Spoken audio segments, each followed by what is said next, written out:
aí, galera, beleza?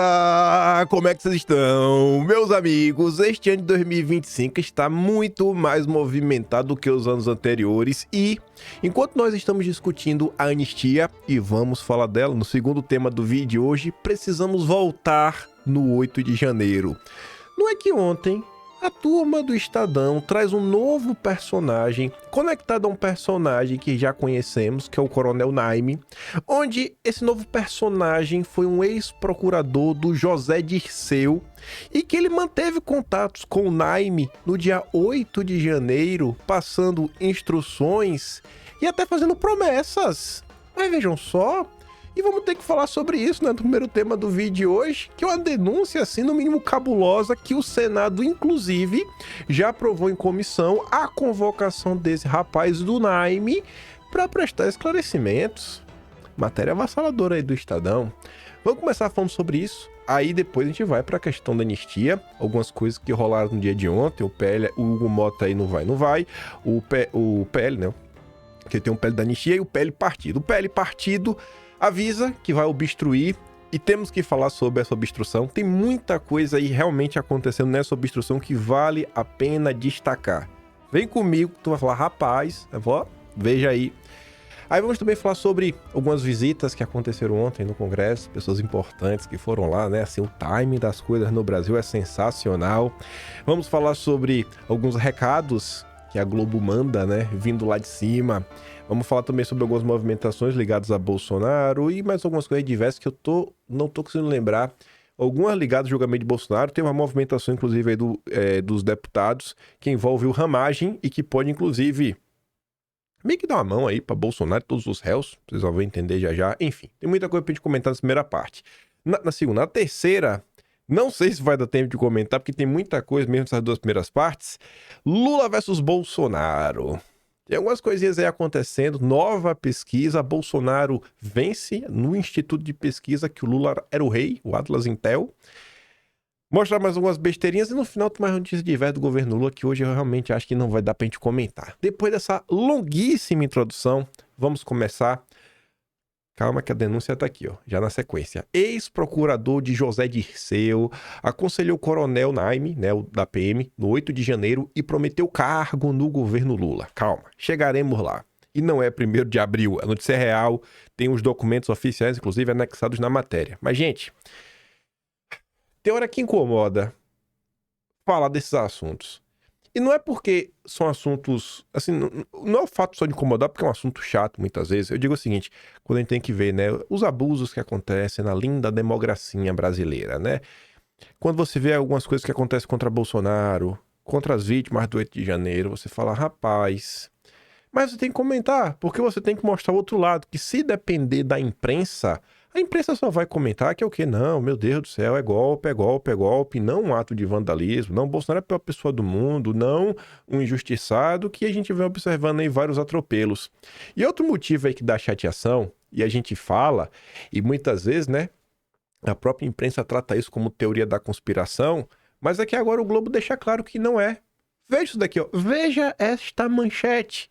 Bolsonarismo e críticas de influenciadores a consignado ofuscam ações de Lula para retomar popularidade. O fato de colocar Bolsonaro na ordem do dia, todo santo dia, etc, tudo mais, querendo ou não, desvia a nossa atenção para a gente falar, pô, temos que mostrar aqui o contraponto, temos que trazer aqui alguns pontos que a defesa gostaria de dar destaque, temos que mostrar aqui o caso da Débora. Infelizmente, o caso da Débora existe, não era nem para existir. Eu não queria que a Débora tivesse ficado presa nem um único dia, mas ficou, então agora a gente tem que mostrar o caso dela. Imagine se a direita no Brasil, se a oposição tivesse tempo realmente para se dedicar inteiramente a ser uma oposição, não tentar sobreviver. Porque ser oposição no Brasil significa que você tem que lutar para ficar vivo no final do dia. Imagine se tivesse realmente, igual como era com a esquerda, né, durante o governo Bolsonaro. A única coisa que eles precisavam fazer era oposição. E ainda tinha um apoio para isso. Agora, na era Lula, além de fazer oposição, você tem que conseguir sobreviver. O crédito do trabalhador, né, o consignado, despertou críticas da oposição, que passou a acusar Lula de populismo eleitoral, mas também foi mal recebido fora da bolha bolsonarista. É um caso aqui de alto impacto negativo, tipo a questão do Pix. Então, assim, que a gente consiga mostrar todos os contrapontos, todas as coisas que são importantes para a direita, mas não percam isso de mente, sabe? Mantenham esse tipo de informação na cabeça de vocês. Não dá para esquecer do governo Lula, não dá para esquecer da agenda econômica, da agenda da saúde, meio ambiente, de tudo. Porque tem que mostrar também, né, porque o governo Lula está dando errado e vai dar errado, e que a esquerda não é nenhum tipo de, não é um caminho viável. Mas enfim, vamos lá para a notícia do dia. Rapaz, turma do Estadão aí, viu? Colocou assim, eu fiquei me perguntando como que essa matéria surgiu. Porque assim, sei lá, o Vinícius Valfré, o jornalista que assinou essa matéria, ele, por algum caso, ele teve a ideia, deixa eu ver aqui os inquéritos, deixa eu aqui estudar o caso do Naime a fundo, pegar todos os documentos, porque tem algumas coisas que ele tirou de alguns relatórios da Polícia Federal. Aí eu fiquei assim, cara, de onde que surgiu? Ou será que alguém cantou essa informação no ouvido dele? Não sei. Eu sei que essa matéria é muitíssima curiosa.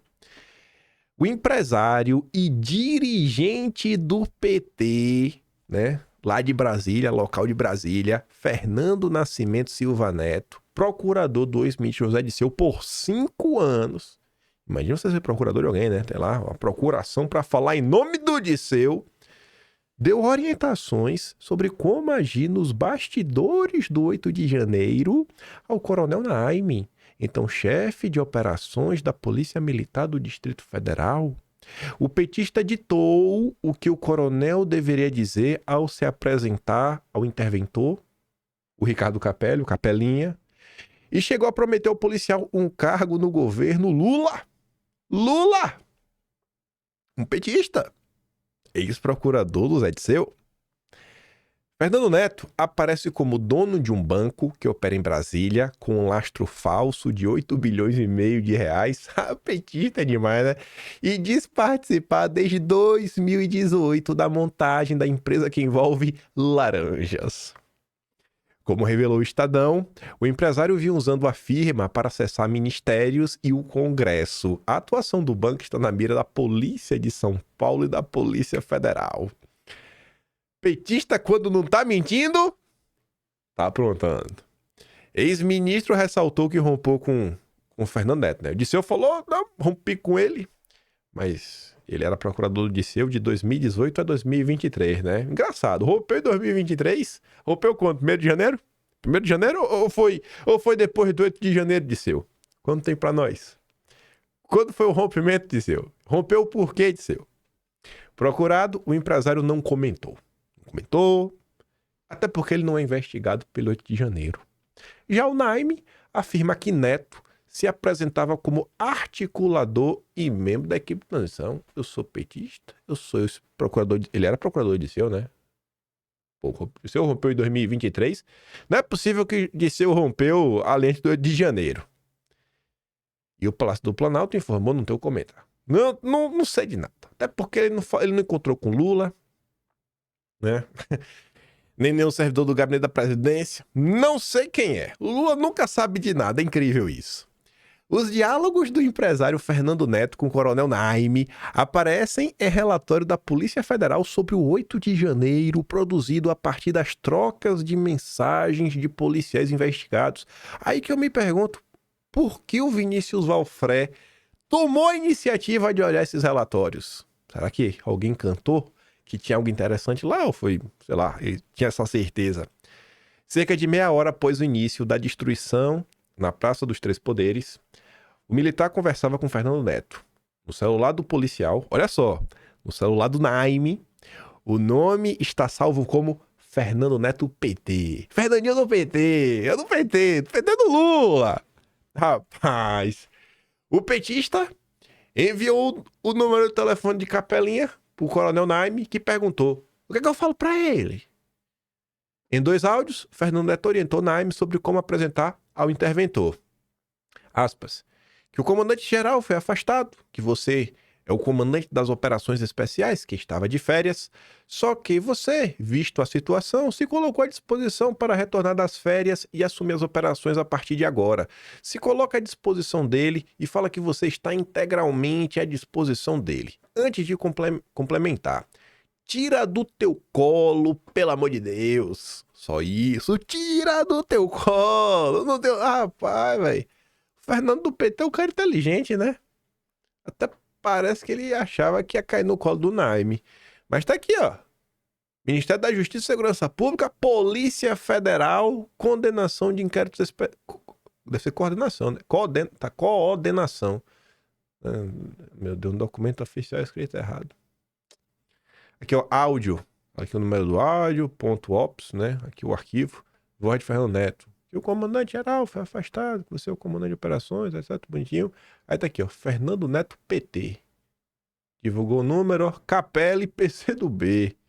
Aí o Nel me diz, ó, o que eu falo? Aqui é um áudio, outro áudio. Depois, ó, deixa claro que você está de férias. Não me respondeu. Foi pra SEC de Segurança Pública do DF. Aí tem mais uma coisa aqui, né? Aqui essa mensagem tem um print. É o print dele com o número do Capelli, né? Por aqui, Coronel Naime PM estava de férias. Sou o comandante operacional da PM do Distrito Federal. Já regressei ao Distrito Federal. Estou chegando na esplanada. Esse é o meu contato. Estou à disposição.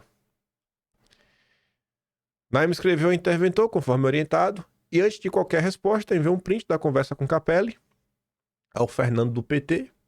Agora é a hora, vou entrar pesado pra resolver, disse Fernando. Aguenta aí, Naime. Eu sou esse procurador de... Eu não sei se era ele na época, né?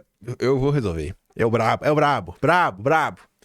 Por volta das 7 da noite do dia 8, olha isso aqui agora. Essa é boa demais. Por volta de 7 da noite, no dia 8 ainda, gente. No dia 8 ainda, no calor do momento. Naime passou a enviar mensagens a Fernando relatando ações que desempenhara no Teatro de Operações, na Esplanada dos Ministérios. Já limpou o Congresso, o Planalto e o Supremo, seguindo para a rodoviária. Escreveu. Aí olha agora. Olha o que o ex-procurador do Disseu, Fernando do PT, orienta o Naime no dia 8. Ainda no dia 8, por volta das 7 da noite. Pede para a galera ir segurar os ônibus e não deixar nenhum ônibus sair de Brasília, porque a AGU já pediu a prisão deles aqui. Rapaz, mas que coisa, viu?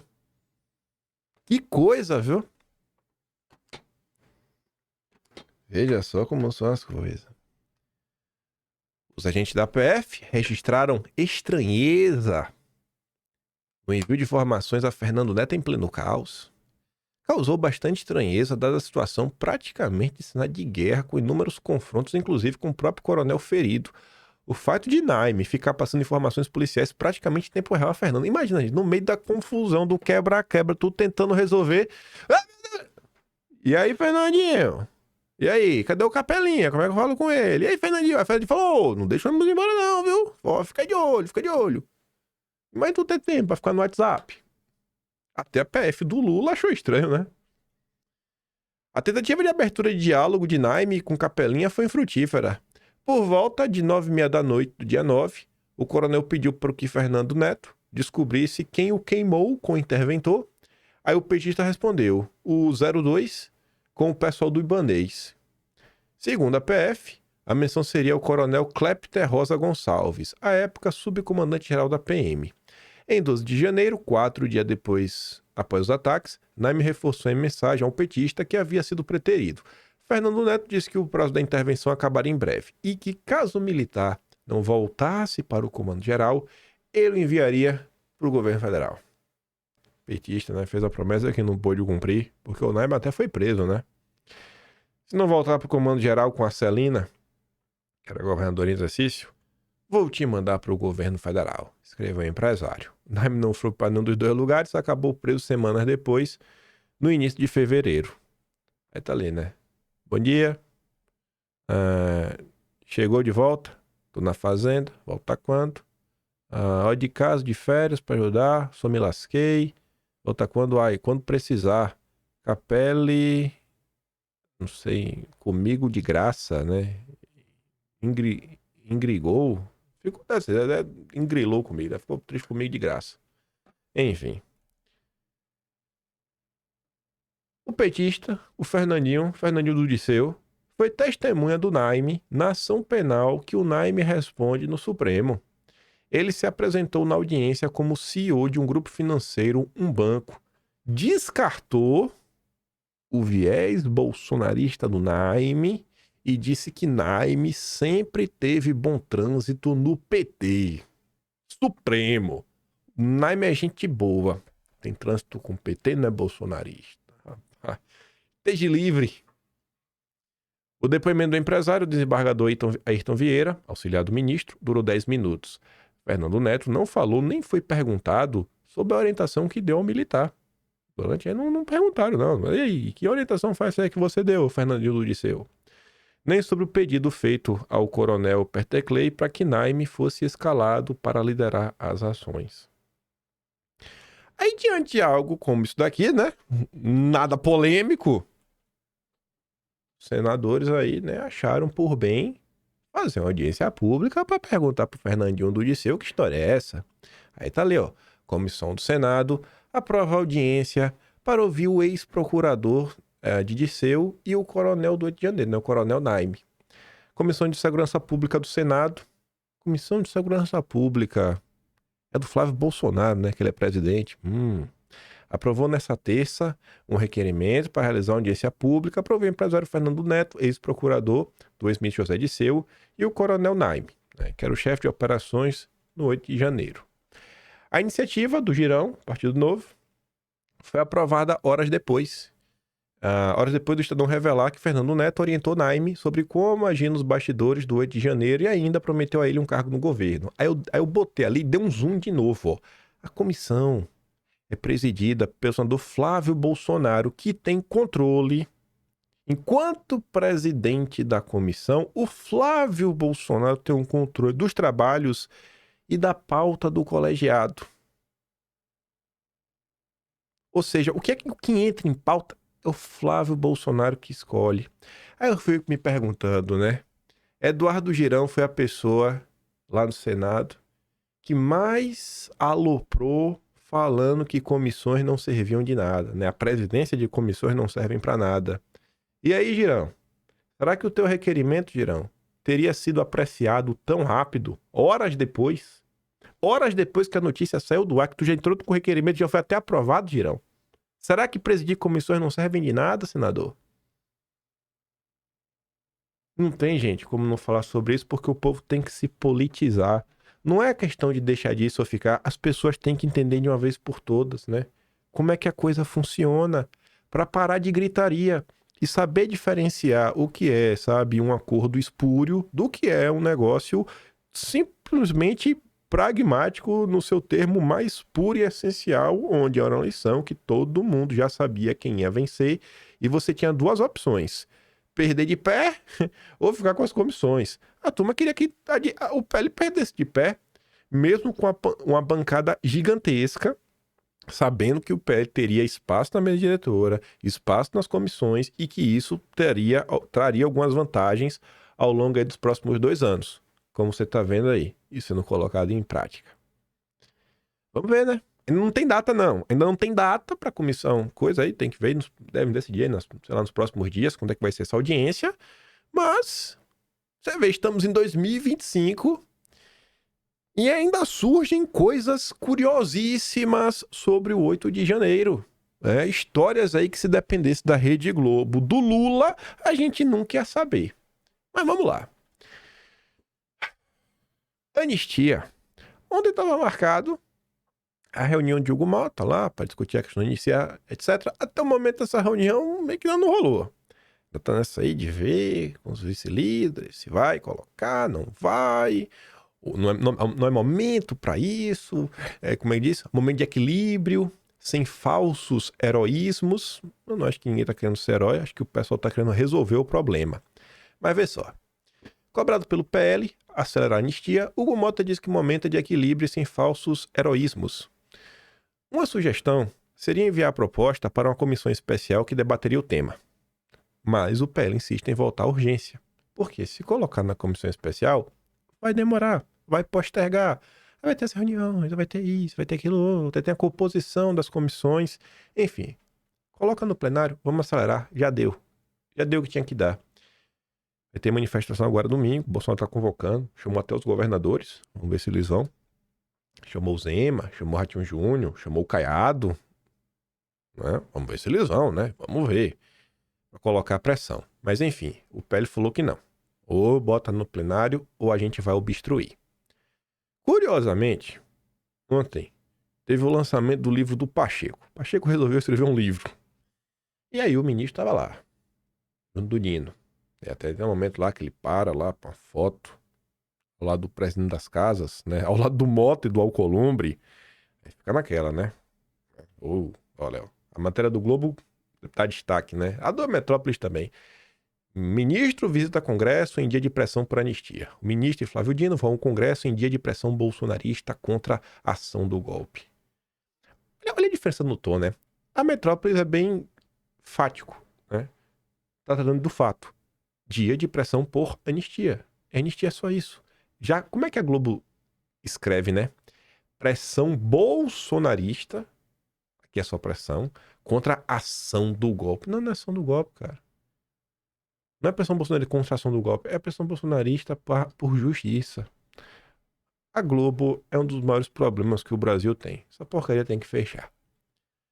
Aí, vamos dar um bisu em algumas coisas curiosíssimas que servem de ensinamento sobre várias coisas ao mesmo tempo.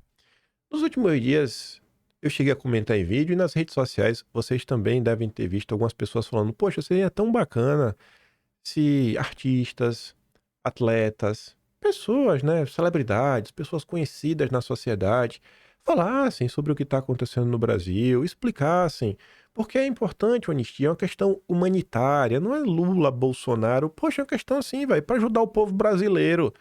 Falando sobre isso, né? E dentro desses grupos, muita gente comentando, poxa, o agro, né? O agro que é tão forte no Brasil, o motor da economia brasileira, o agro também deveria se posicionar, falar, né? A gente não vê muito agro se movimentando nessas coisas. Aí a Folha de São Paulo, através da Mariana Holanda, publica ali, ó, o PL tenta pressionar a Câmara por anistia com obstrução e Hugo Mota resiste. Beleza. O PL quer pautar a urgência, e eu acho que estão certos. Para isso, a sua bancada de 92 parlamentares deu início a uma obstrução generalizada no plenário e... tá ali de verde, mas vou grifar com a canetinha. Além de obstruir o plenário, vão obstruir nas comissões. Vai vendo. Ela consiste na utilização de manobras regimentais para atrasar ou evitar deliberações no Congresso. O partido diz que só abrirá a mão do instrumento quando houver sinalização do Hugo Mota sobre pautar o projeto da anistia. Segundo aliados do Mota, ele se irritou com o movimento de obstrução do PL. De acordo com eles, o gesto é desproporcional. Ao partido de Bolsonaro, ele disse que consultará os demais líderes sobre o projeto. Vai vendo. Um dos riscos da medida do partido de Bolsonaro, que é acompanhada pelo Novo também, é prejudicar a aprovação do projeto de lei que impõe reciprocidade de regras ambientais e comercial nas relações do Brasil com outros países, que é a questão das tarifas que começam a valer a partir de hoje, dia 2 de abril. Quem é o pai desse projeto de reciprocidade? É da FPA, Frente Parlamentar da Agropecuária, a maior frente do Congresso brasileiro. Foi aprovada no Senado, a jato, 70-0, ninguém votou contra. Aí, né? Enfim, para tentar, né? Pode atingir uma série para os brasileiros e o Brasil tem uma reciprocidade. Aí vai vendo. O presidente da FPA, Pedro Lupion, diz que vai conversar com Sóstenes Cavalcante, líder do PL, para tentar abrir uma exceção para o projeto. Aspas. Acredito e espero que não façam obstrução. Podemos abrir obstrução para o projeto da reciprocidade, até porque boa parte da FPA, inclusive, é a favor da anistia. Eu nunca vejo o Pedro Lupion, sabe? Assim, se tu é a favor, Lupion, da anistia, por que você não coloca pressão no Hugo Mota? Cara, é tão simples. Olha só, Lupion. Olha só como é simples, cara. Olha só como é simples. Se o Hugo Mota pautar, não tem obstrução. Não precisa nem fazer a sessão aí. Tudo anda. Tudo anda. Tudo anda. Não é... Por que você não trabalha, Lupion, pela anistia? No final do dia, gente, essa é a realidade, sabe? A gente se engana muito. Não dá mais. A FPA devia mudar o nome para FLA. Frente do Lobby Agropecuário. É isso, é uma frente de lobby. A FPA é só uma frente de lobby, só para fazer lobby. Nada além disso. A FPA, ela não trabalha pelo país, ela trabalha pelo agro. Não necessariamente os interesses do agro vão encaixar com os interesses das pessoas comuns. Muitas vezes tem projetos tipo o combustível do futuro que não é favorável ao brasileiro comum, ao trabalhador.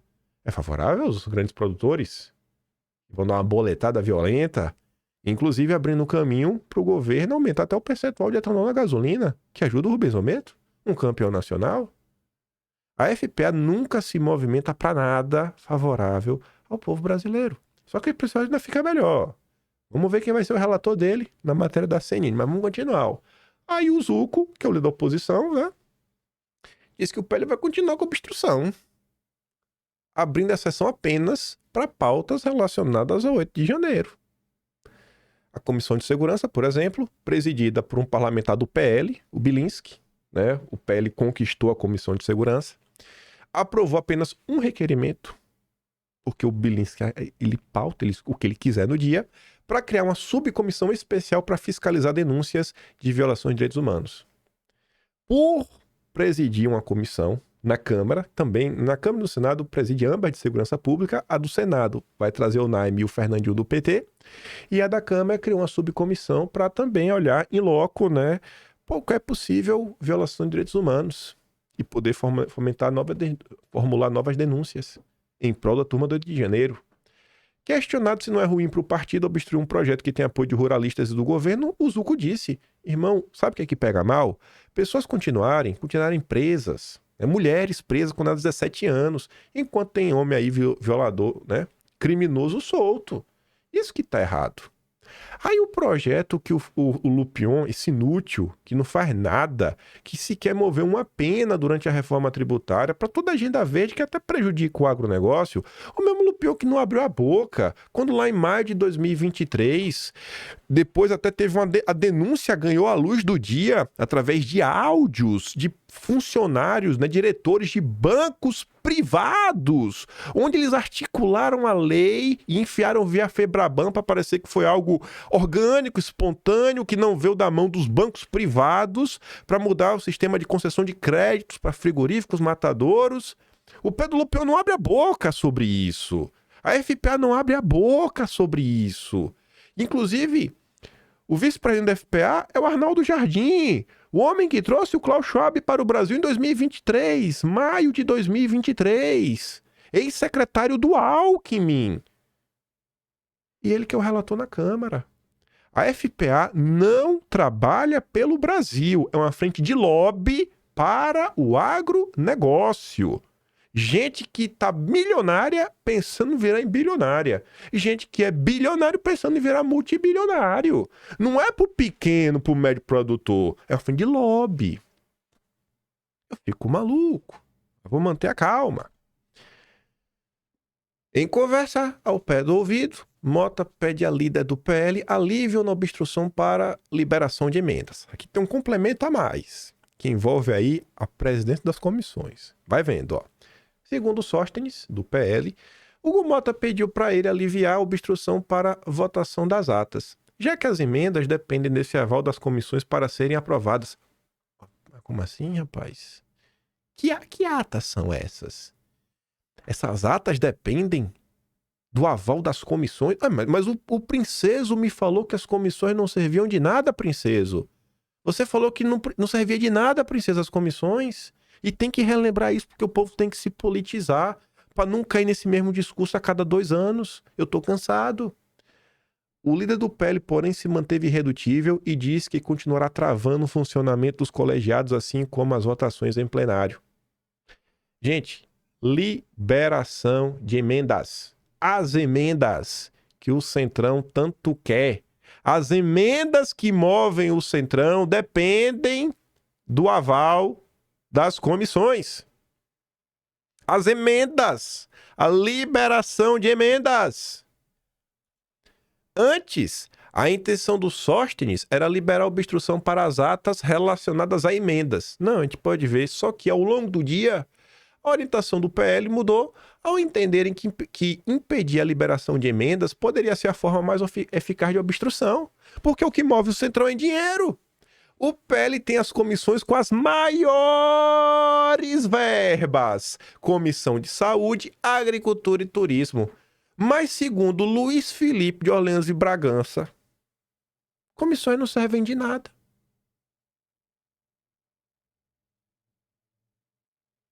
Serve ou não serve? Serve ou não serve? A aprovação das atas de reuniões das comissões foi uma das regras que foi estabelecida pelo Flávio Dino, né? Eu presido a comissão, eu não vou colocar em pauta. Eu não vou colocar. Caguei. Não é assim que vocês fazem no Brasil? Então tá aí, ó. Até pra fazer obstrução, presidir comissão funciona, assim, tem importância. Aí relembra todo o desgaste que foi feito contra Bolsonaro, vendido, vagabundo, safado, frouxo, desgraçado. Tá aí, né? Tá aí, né? Tem que insistir, que é pro povo nunca mais. Porque o que foi feito, gente, não foi um erro. Luiz Felipe Orleans e Bragança, o princeso, ele não é bobo. Não é o primeiro mandato dele. Quando ele diz que comissões não servem pra nada, ele não é inocente nessa história. Quando o Girão fala, não é inocente. Quando os grandes jornalistas baixo direito falam isso, eles não são inocentes. Tinha um discurso, né? Para vender aí os verdadeiros direitistas, direitosos. Então, arquem com as consequências aí de vocês. Lindenberg Farias. Tenho confiança que o PL da anistia não será pautado na Câmara. Essa não é uma pauta. Essa é uma pauta que só interessa ao Bolsonaro. Não é uma pauta que interessa ao Brasil e ao povo brasileiro. Natuzanelli. Anistia não, debate do Brasil. E Mota tem um abacaxi para descascar. Isso aqui tá um após o outro, né? Na timeline do N, ele fala, rapaz, que coincidência, né? A opinião de Natuzaneri e do líder do governo Lula, o Lindenberg, rapaz, são iguais. São exatamente a mesma. Mas que coincidência, né? A Globo e o PT sempre alinhados. Aí tela ali, ó. Se um projeto de anistia passar, neste momento, o resultado é que é você dizer que a justiça não vale de nada? Eu nem vou entrar nesse âmbito, porque o sentimento que algumas pessoas têm da justiça está cada vez pior. Aí vem a Daniela Lima. E não é 1º de abril, viu? Assim, era 1º de abril, mas não era piada. Ela não estava mentindo de propósito. Ela tá falando sério nesse vídeo aqui. E aí eu recebi mensagens, né, de integrantes do Supremo Tribunal Federal que foram encaminhadas também a parlamentares com os quais eles conversam, e a pergunta era essa aí, Leilane, que você está vendo. Ou seja, o Congresso quer pena de 12 anos para receptação, pena de 12 anos para roubo e anistia para golpista. Pegou um celular, 12 anos de cadeia. Tentou acabar, destruir, destituir o governo legitimamente eleito, prever fechamento de poderes e ganhar anistia. Pede por intervenção militar, pede por ocupação de militares no poder civil, fechamento de Tribunal Superior Eleitoral e ganha anistia, rouba um celular, 12 anos. Compra um celular roubado, 12 anos.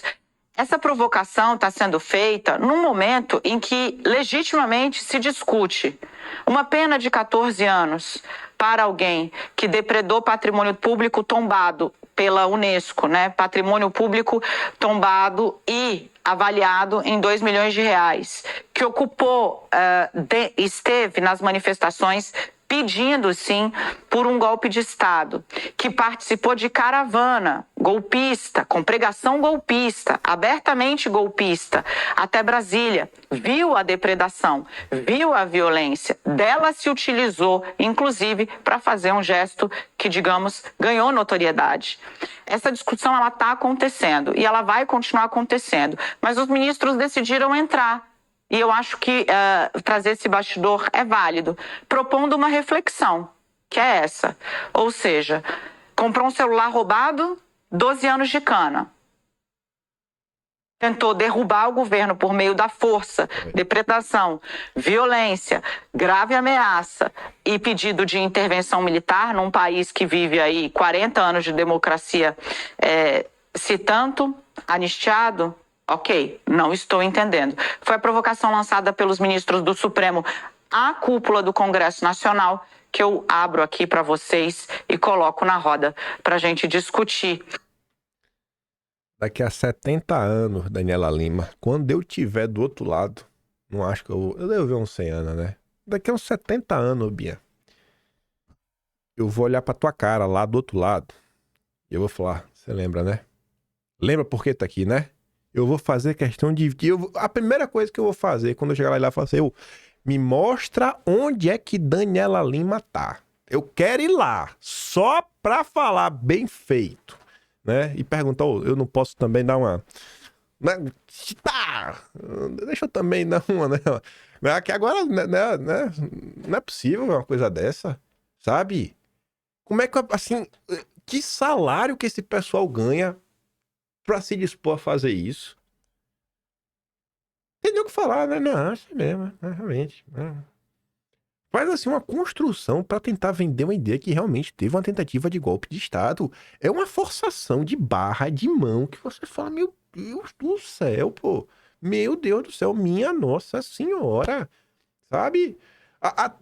Você vê até os juristas, né, de esquerda, muita gente aí reclamando como, durante o julgamento, inclusive a própria, na verdade não é julgamento, a denúncia da PGR, como assim ela faltou explicar as conexões, né, entre esse núcleo golpista e o 8 de janeiro, né? Porque, rapaz, você realmente querer falar que o 8 de janeiro foi uma tentativa de golpe e fazer parte de um plano muito maior, a gente fica perguntando, cara, qual é a relação entre as coisas? Nem o Cid, com todos os seus depoimentos, nem o Cid, rapaz, o homem que mais sabe de tudo que tá acontecendo, não consegue explicar.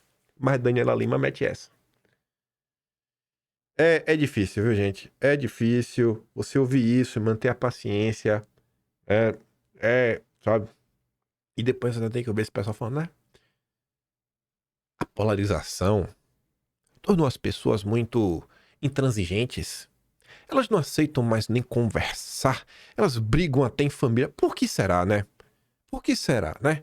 Um lado só apanha e o lado que só apanha não se mantém de peito aberto, né? E de braços abertos para abraçar os seus agressores. Aí vem lá o Valdo Cruz. Apuração. O partido da Anistia ganhou uma nova frente e amigos do presidente da Câmara, né? Antigamente aliados, agora são amigos.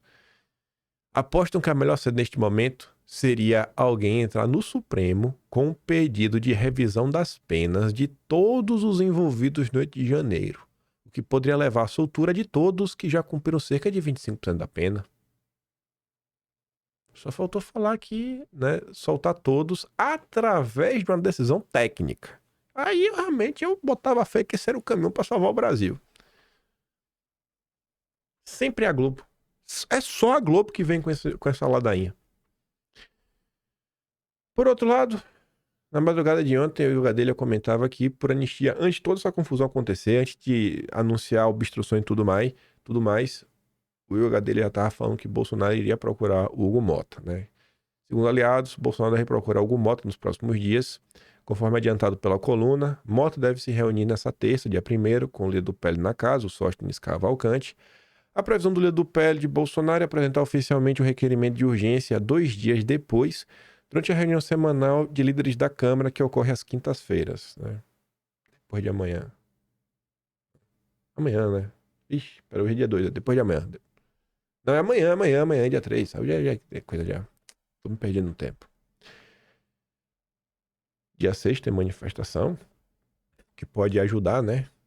Com certeza a imprensa vai se esforçar ao máximo para falar que a manifestação flopou e que a anistia não é uma agenda importante. E Bolsonaro tá ali, ó. Convida governadores para ato a favor da anistia. Na minha visão, não era para convidar. Não é que eu não quero que eles apareçam. Eu queria que o Caiado fosse, o Zema fosse, o Ratinho fosse, sem serem chamados. Eu queria viver no Brasil onde o Ratinho, o Zema e o Caiado pegassem o celular deles, ligassem e falassem: Bolsonaro, por favor, velho, deixa eu subir no trio, pronto. Daí o Bolsonaro falou: com certeza, sem precisar chamar. Que país é? Você tem que chamar os caras. Ô, dá pra vocês virem aí também? Dá pra você dar uma mão? Dá pra usar o capital político de vocês, já que vocês querem ser candidatos em 2026? Tem que pedir, rapaz. Tem que pedir, né? Mas tá bom. Deixa eu dar play aqui nesse vídeo, porque no final ele falou de uma coisa, e se você não acompanhou as notícias do dia de ontem, fica meio perdido o final do texto dele, que ele fala assim, ó: o líder do PL, Sóstenes, avisou que vai interpelar o Supremo porque a Constituição prevê que, no caso de oferecimento de denúncia e abertura de ação penal contra um deputado, o Congresso tem que ser consultado. Aí você fica assim, cara, que história é essa de interpelar o Supremo? Vou dar play, aí eu mostro para vocês a seguir aqui a explicação do que tá rolando. Mas vê só. Algum avanço esse projeto da anistia terá, mas a avaliação de Hugo Mota, segundo Lindbergh, teria sido de que ele não pode ser votado de maneira assodada, ou seja, não pode ser votado com requerimento de urgência diretamente em plenário. Então, há a expectativa da criação de uma comissão especial, que é um instrumento que Hugo Mota já sugeriu para o PL e que o PL não gostou. Outra mudança significativa que eu trouxe hoje lá no blog do Camarote, a questão da relatoria. Na Comissão de Constituição e Justiça, o relator foi o deputado Rodrigo Valadares, do União Brasil do Sergipe. Há uma avaliação de que ele é muito bolsonarista e muito contaminado por essa pauta. Então, Hugo Mota já decidiu que, se esse projeto for para frente, terá que ser outro relator. E aí, agora há pouco, o líder do PL, Sóstenes Cavalcante, fez uma outra entrevista coletiva na qual avisou que vai interpelar o Supremo Tribunal Federal, porque a Constituição prevê que, no caso de abertura, de oferecimento de denúncia, né, e posterior abertura de ação penal contra deputado, o Congresso tem que ser consultado, a Câmara dos Deputados tem que ser consultada. E o Hugo Mota só foi notificado hoje, lembrando que na semana passada o Supremo determinou aí, aprovou a denúncia, a abertura da ação penal contra diversos investigados, diversos acusados, como o ex-presidente Bolsonaro e o deputado federal Alexandre Ramagem, do PL do Rio de Janeiro. O Ramagem, né? Essa segunda parte que ele fala sobre interpelar. Que história é essa aí do Ramagem e que tem que ser consultado, né? Enfim. O Rafael Lugon explicou. O Rafael Lugon é aquele cara que em 2018 ele criou um site chamado Entregas de Bolsonaro. Você lembra que tinha lá que resumia algumas coisas que o governo fez, os feitos do governo? Ele fez isso na época. Não sei se ele seguiu fazendo alguma coisa nessa linha. O PL, com base no artigo 53 da Constituição Federal, não sei se a Constituição ainda serve para alguma coisa, também não sei se isso é verdade, acaba de protocolizar um pedido de sustação da ação penal contra Bolsonaro, uma vez que Ramagem é deputado em exercício do mandato. O pedido de sustação será impreterivelmente apreciado pela Casa em até 45 dias e necessita de maioria dos votos. Em sendo aprovado, a ação deverá ficar suspensa até que Ramagem termine seu mandato em 31 de dezembro de 2026, após as eleições de outubro. Ao suspender a ação contra Ramagem, os corréus também são atingidos, por isso Bolsonaro seria beneficiado. Aí ele pergunta, né? E aí, se isso aí for aprovado, o judiciário vai fazer alguma coisa aí, uma manobra para continuar, né? Passar por cima da Constituição mais uma vez? É o Lugon que pergunta. Pergunta antidemocrática. Eu nem quero saber essa resposta. Eu só estou repercutindo porque ele escreveu, né? Mas acho uma pergunta muito antidemocrática. Nossa tropa não decepciona, né? Lá vai nossos amigos do PCO. É um crime mais político, né? De que ele teria tentado dar um golpe de Estado e tal, embora não tenha acontecido nenhuma tentativa de golpe de Estado, né? Ele teria planejado, ele teria feito isso e aquilo e tal. É um negócio absurdo, né? Está na cara de que se trata de uma manobra do imperialismo em uma escala mundial. Antes do Bolsonaro teve o Trump. Com o Trump não deu certo. né? O Trump se elegeu nos Estados Unidos. Né? Agora está tendo a Marine Le Pen, o Bolsonaro, em vários lugares. Né? Então, é preciso ver isso daí, é preciso ver essa movimentação. Não adianta o cara achar que é porque o Bolsonaro tentou dar um golpe de mentira. O imperialismo está atuando aí no mundo inteiro com essa política. A política do imperialismo é o seguinte, é impedir que o candidato, que os candidatos que têm mais votos ganhem as eleições para eles botarem aquele cara que vai representar mais diretamente o grande capital na presidência da República, né, nos países aí ao redor do mundo. Né? É uma viagem isso daí, o pessoal achar que tem alguma coisa de democrática no que acontece hoje nesse lugar. Grande capital, tipo seu pai dos bancos. Febraban apoiou a decisão aí do menino do Lula, né, o Galípolo, de subir mais uma vez a Selic. Ah, Lulinha. Ai, eu já falei pro Ruizão, vai na manha, Ruizão, vai na manha. Tá dando pinta demais. Daqui a pouco a esquerda vai descobrir que você tá infiltrado. Pedas à parte, o Grilo fala, muda a palavra imperialismo por globalismo, que vai fazer total sentido o que eles estão comentando, né? Nunca teve tentativa de golpe. Mais uma vez a Globo, Lauro Jardim. Reação bolsonarista a julgamento do Supremo teve indícios de uso de robôs em 31% dos posts. Indícios de uso, né? Nem dá pra comprovar. Aí o Carlos comenta, né? Pronto, começou a ladainha. De novo, a história de robô. Finalzinho da noite de ontem, mais uma matéria aí sobre a questão que envolve o Fux.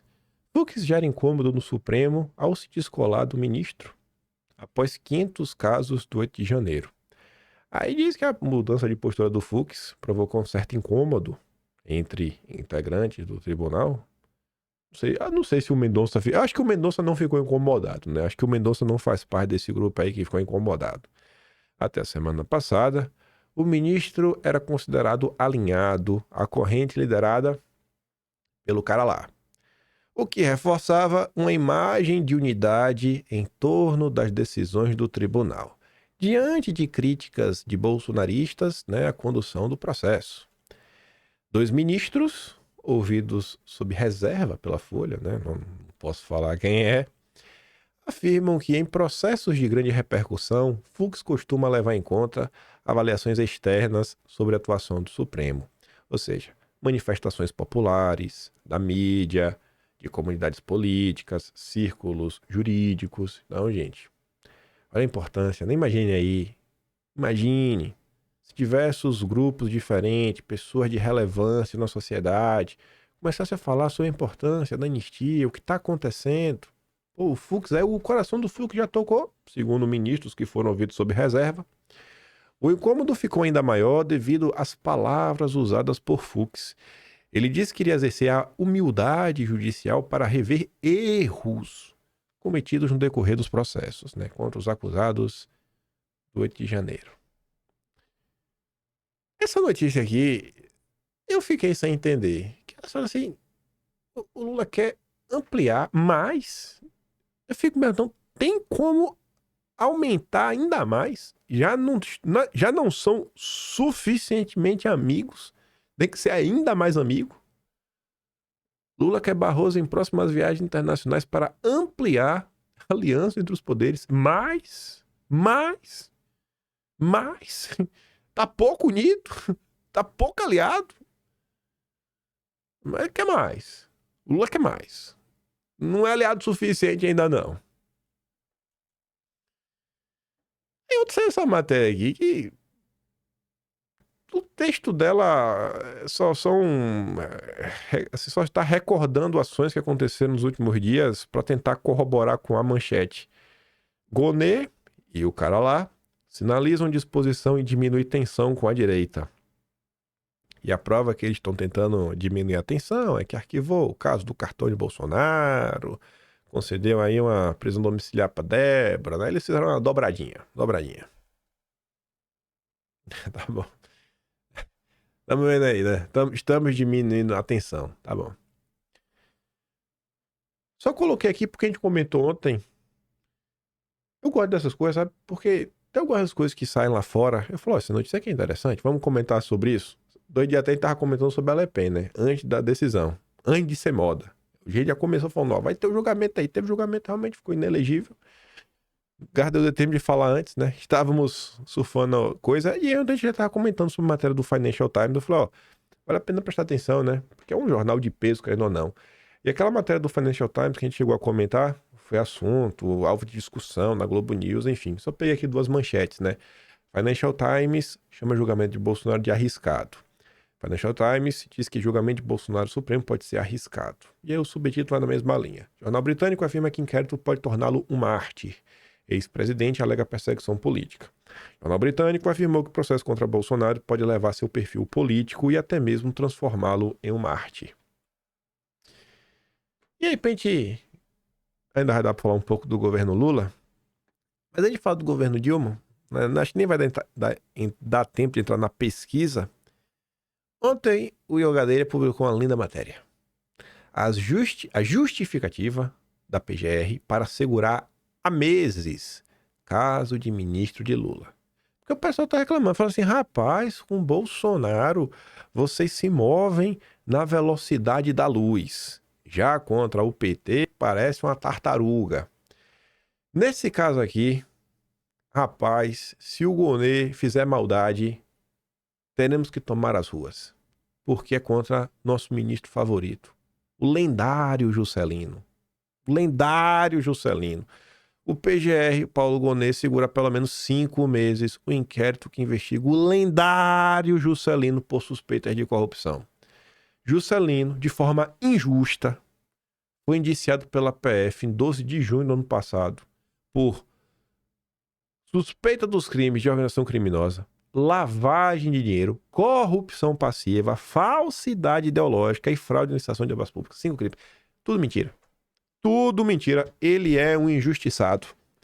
A PGR, contudo, diz que só recebeu inquérito concluído 4 meses depois, em 15 de outubro. Tá bom. A demora de Gonê em denunciar Juscelino tem motivado críticas a ele, né, por parte de lideranças bolsonaristas, que comparam os prazos do ministro de Lula com o adotado em relação a Bolsonaro no inquérito do golpe.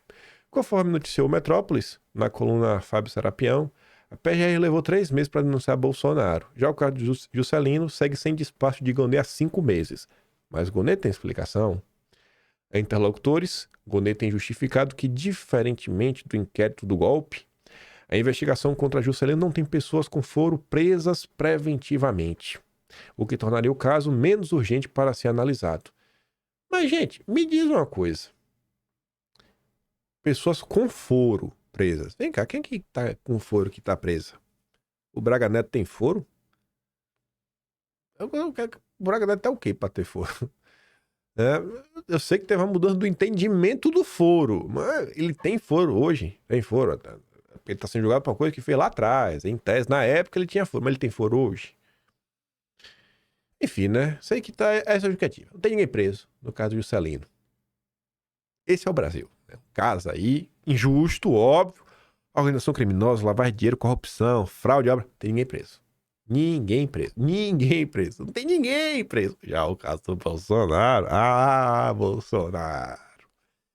É o Brasil do Lula, velho. É demais, viu? E aí de você que se revolte. Mas vamos lá falar mais do Brasil do Lula. Antes de falar da pesquisa, que eu acho que nem vai dar tempo de comentar sobre ela hoje, temos que falar mais uma denúncia, mais um escândalo.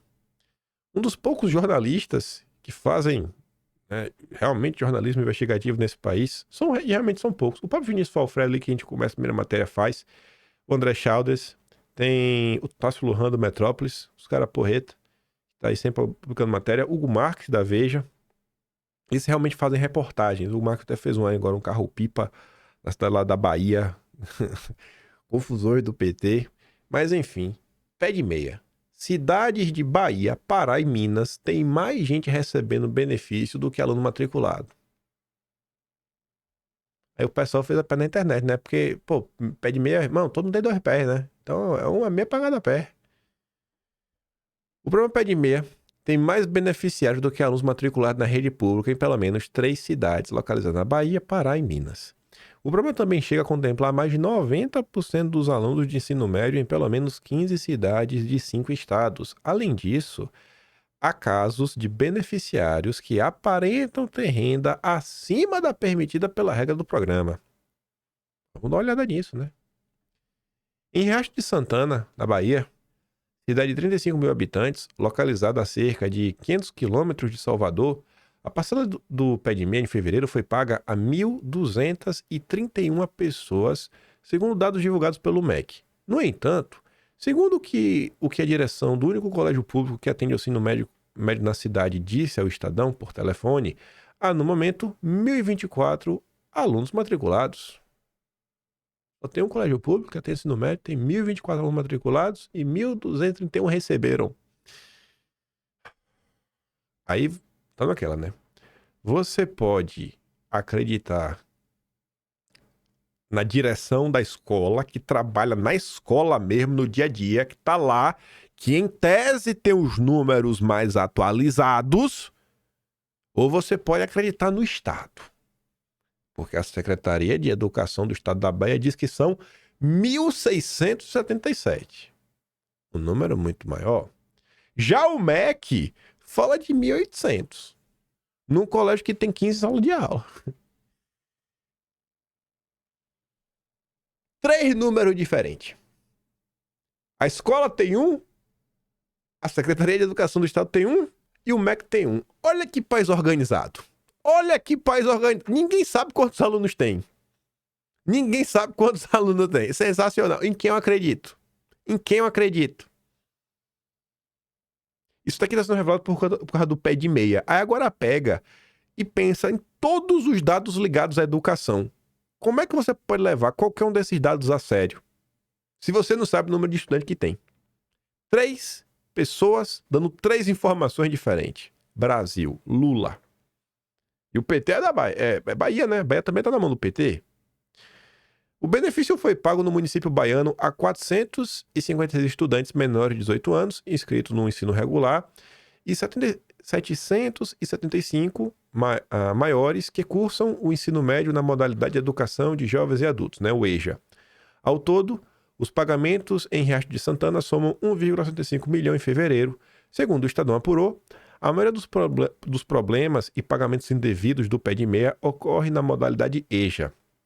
Após a publicação desta reportagem, a Secretaria de Educação da Bahia, a SEC, entrou em contato novamente com a reportagem. O órgão manteve a informação sobre o número de alunos, disse ter levado em conta os estudantes de 2 escolas agrícolas do município, que mesmo sendo entidades privadas, seriam mantidas pela Secretaria.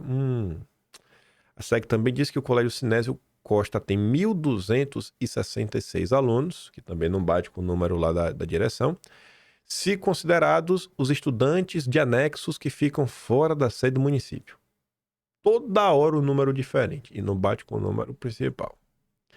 O cenário se repete na cidade de Porto de Mós, cidade de 41 mil habitantes, às margens do rio Xingu, no norte do Pará. São 1.687 beneficiários do pé de meia que receberam 2,75 milhões em fevereiro, de acordo com dados do MEC. Segundo os diretores das 2 escolas estaduais da cidade, tem 1.382. Ou seja, menos que o número de recebedores do pé de meia. Procurado, o MEC fala que tem 3.105 alunos do ensino médio da cidade. Mais do que o dobro. Rapaz, gente, como é que pode isso? O diretor da escola, tem 1.300 e o MEC tem 3.100. Rapaz, é mais do que o dobro, Lula. Lula é mais do que o dobro, irmãozinho.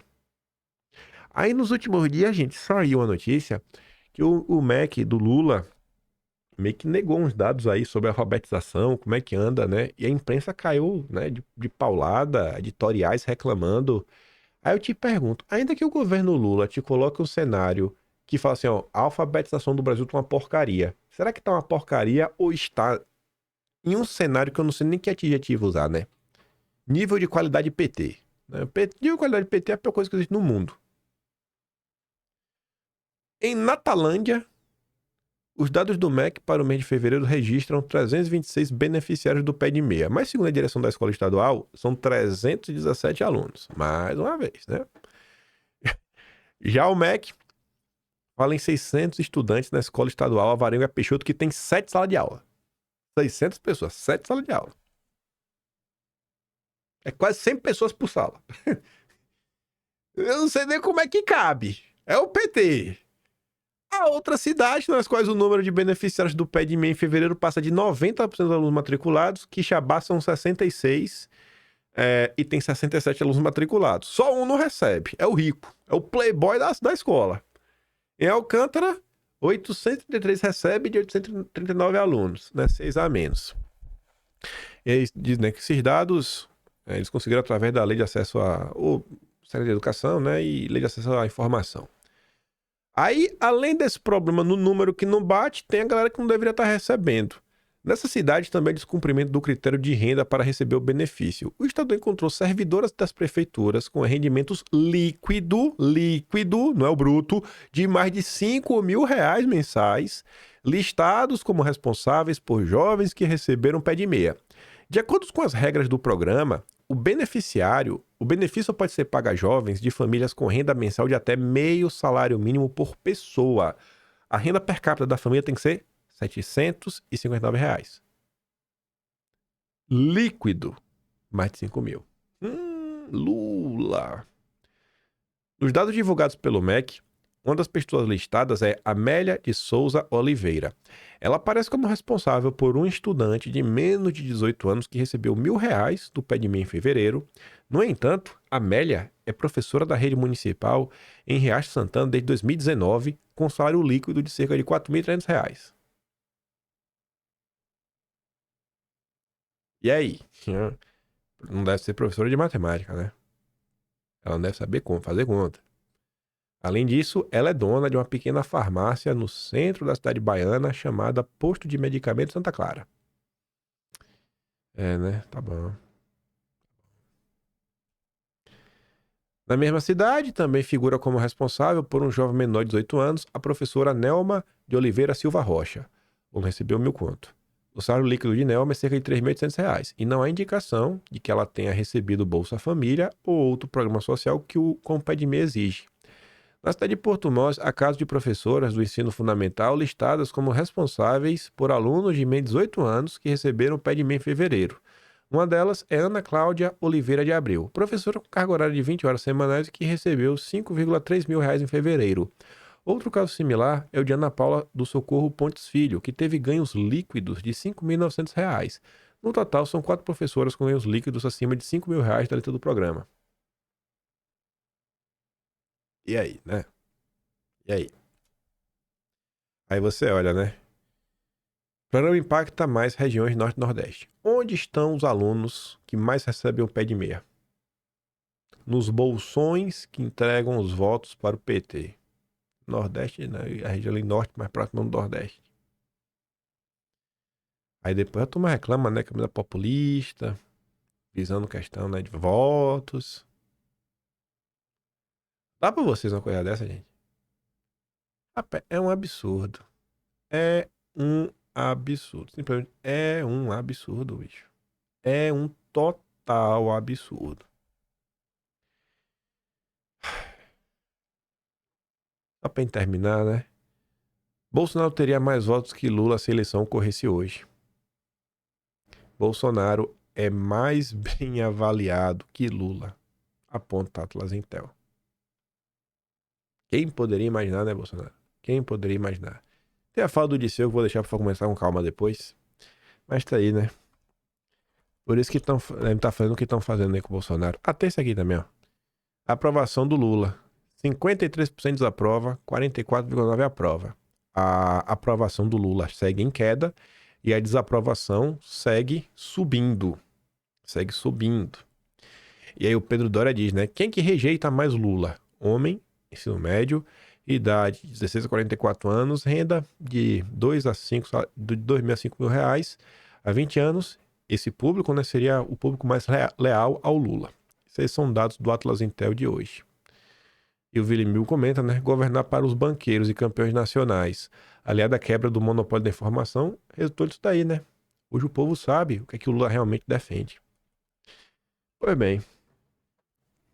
Ainda bem, né, que Bolsonaro é um golpista. Ainda bem que estamos investigando, né, todas as maldades que Bolsonaro está fazendo. Porque se deixar o homem na urna, leva. Se concorrer, leva, né? Se concorrer, leva.